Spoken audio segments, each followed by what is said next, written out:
recipe that I cook has some kind of a backdrop.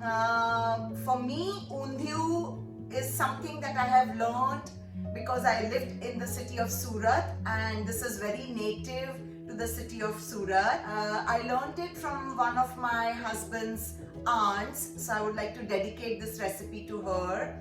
I would also like to dedicate it to one of my sister-in-laws who is from Surat, and of course my son, because he absolutely loves undhiyu. So this is in his honor today because he's coming home for Thanksgiving. So let's just go right ahead and start cooking. It's a very lengthy process, so it is not possible for me to show everything in detail. Certain things will be put up in the details section when I upload the video. Do check them up for the exact proportions and quantities. Certain things I will be showing you how to do. This thing takes a little long to cook, so give yourself some time for it. So here I go.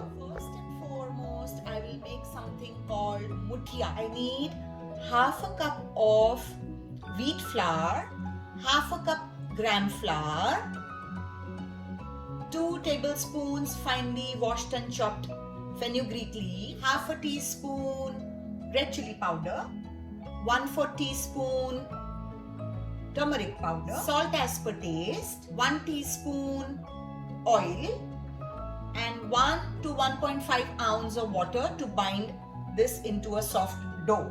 I have made the soft dough. You can see how it is. And now I will make muthia out of this. To make the muthia out of this dough, I will lightly grease my palm with some oil. Divide the dough into small portions. You can keep it round like this, or you can make it oblong like this. So I have made the muthias from the dough that I had made earlier, and I will now keep this aside. These need to be fried, but I will do it right when I am ready to make my undhya. For the next part of the process for undhya, I have taken 1 cup of grated coconut, 1 cup of chopped cilantro leaves, 3/4 cup of ginger chili paste, half a cup of finely cut garlic, 2 tablespoons of turmeric powder, 3 tablespoons of coriander powder, 2.5 tablespoons of oil, salt as per taste. Mix all the ingredients in a mixing bowl along with the salt as per taste. Mix it up nicely, something like that. Undhya is like Indian ratatouille. It's a medley of vegetables. There will be a whole lot of veggies that will be going into the prep of the undhya. So this will be the masala for all the vegetables. Okay, so that's why so much portion and quantity has been taken. Once you have made this, please taste it for the salt and adjust accordingly. For the undhya, I'm now going to start stuffing some of the vegetables with the filling that I have made. So here I go. I will start with the eggplant.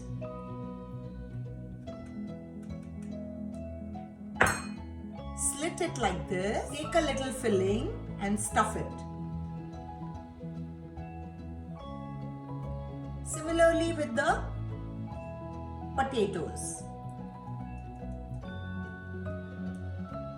Fill it up like this, stuff it like this.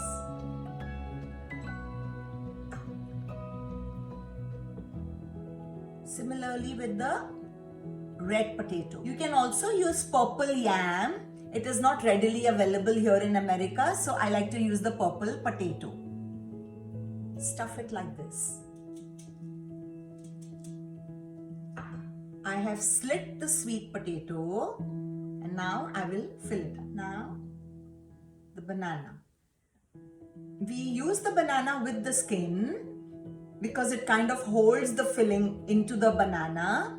And take a little ripe banana, not the very raw ones, because this gives the little sweetness to the vegetable. So slit it like that, not to the end, not absolutely to the end. Slit it like this, and now fill it up. I will cut this into small pieces. I showed you how to fill that coconut filling in some of the vegetables. So now I'm going to start cooking my undhya right here in a pan. So I have taken 4 tablespoons of oil in this pan and I have warmed it up because first and foremost I will be frying the muthias. The muthias are fried now. I will keep them on a side. Like I said, undhya is a medley of vegetables. So there's a whole mix of vegetables in this particular dish, but each vegetable cooks differently. So there is a way to how we will put in the vegetable. 4 tablespoons of oil that is already heated.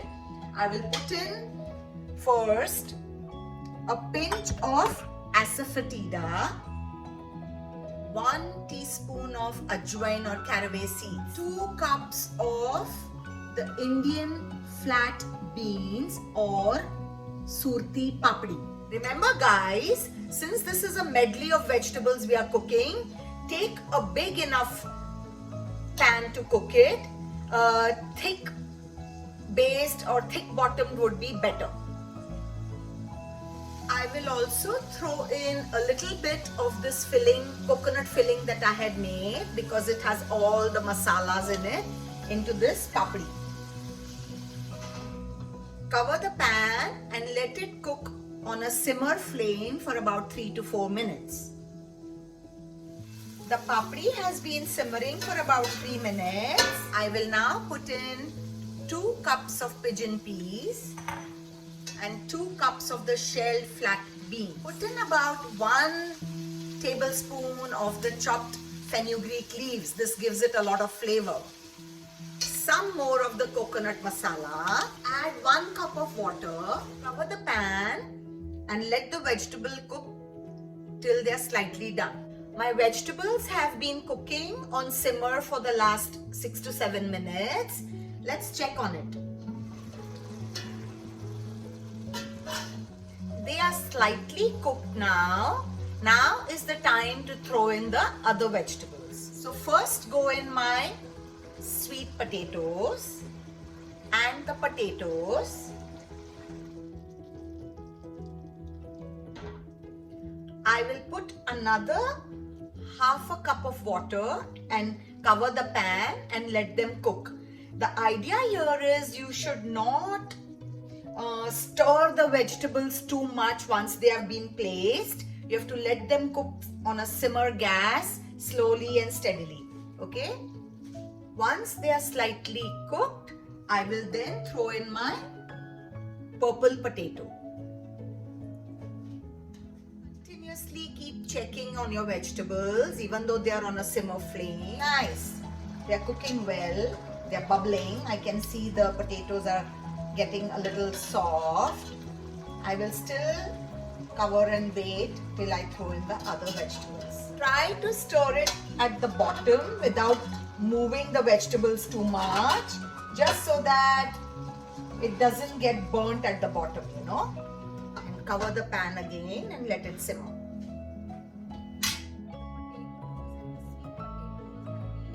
Simmering for about 5 to 7 minutes. I would like to check on it again.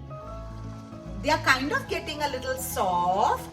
Now is the time to throw in the purple potatoes and the eggplant. I will drizzle 1 tablespoon of oil again. Put in some more of the coconut filling. So every layer of vegetable we put in, you can put in some more of the coconut filling. Another half a cup of water. Cover the pan and let it simmer. My vegetables have been simmering again for about 7 minutes on a very medium to low flame. Let's check on it now. You can see I'm not shaking the vegetables too much. I'm just trying to give way to the veggies to go down and the little water to come up so that everything can be cooked nicely. So now is the time for my muthia to go in. Last but not the least, the bananas. And once you put the bananas, make sure you don't shake them too much. Avoid breaking them. I will drizzle some more oil. Another 1/4 cup of water. All the veggies are in. I have covered the pan and I will let them cook on a simmer flame. So the vegetables have been simmering for the last about 7 to 10 minutes on a very medium to low flame. I have been checking on them constantly. So the vegetable is almost cooked now. You can poke in a fork to see whether it's soft enough. You think they are all cooked? Switch off the gas and garnish it with some grated coconut and some cilantro leaves and serve it with puri and shrikhand. That's that. You have seen how to make the surti undhiyu. I hope you do try the recipe. Do make it, do enjoy it. Adios till we meet again. Bye-bye.